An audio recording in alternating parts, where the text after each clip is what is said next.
حضرت علی نے فرمایا، برائی کا مقابلہ احسان سے، غفلت کا مقابلہ بیداری سے، اور حرص کا مقابلہ قناعت سے کرو۔ خالص ایمان لوگوں سے نیکی و احسان کرنا قیامت کے دن کے لیے بہترین نفع بخش سرمایہ ہے۔ کسی کے ساتھ احسان کرنا ہو تو ایسے شخص کے ساتھ کرو جو اس کو یاد کرتا اور دہراتا ہے۔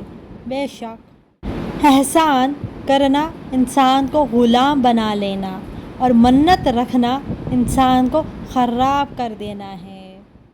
ہر ایک نیکی کو احسان، ہر ایک عاقل غمگین، ہر ایک حریص ہمیشہ کا فقیر اور ہر ایک قانع فانی رہتا ہے۔ احسان کرنے سے آدمی آزاد لوگوں کا مالک ہو جاتا ہے اور لوگوں کے ساتھ نیک کرنے سے وہ ہمیشہ شکر گزار رہتے ہیں۔ مالی احسان مال کے چلے جانے سے مٹ جاتے ہیں۔ جب تک کہ کسی شخص کی کسی تکلیف کو دور نہ کیا جائے وہ کبھی تابع دار نہیں ہو سکتا ہے۔ لوگوں پر احسان کرنے سے قدر بڑھتی ہے اور خاموشی سے عزت و وقار میں زیادتی ہوتی ہے۔ یہ نہایت سعادت مندی کی بات ہے کہ آدمی ایسے لوگوں کے ساتھ نیکی اور احسان کرے جو اس کے اہل اور سزاوار ہوں۔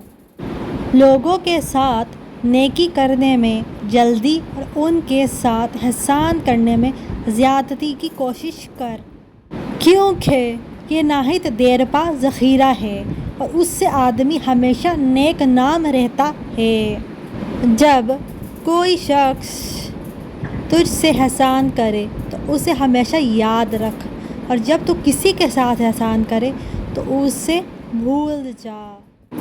یہ آدمی کی خوش قسمتی اور توفیق کی بات ہے کہ وہ اپنے بھید اور راز ایسے لوگوں کو بتلائے جو انہیں محفوظ رکھیں، اور احسان ان لوگوں سے کرے جو اسے مشہور اور ظاہر کریں۔ جو شخص کوئی چیز دے کر جتلاتا ہے اس کے احسان میں کچھ لطف نہیں ہوتا۔ خائن لوگوں کو امین سمجھنا ذلت کا نشان اور لوگوں کے ساتھ احسان کرنا بلند ہمتی کا نشان ہے۔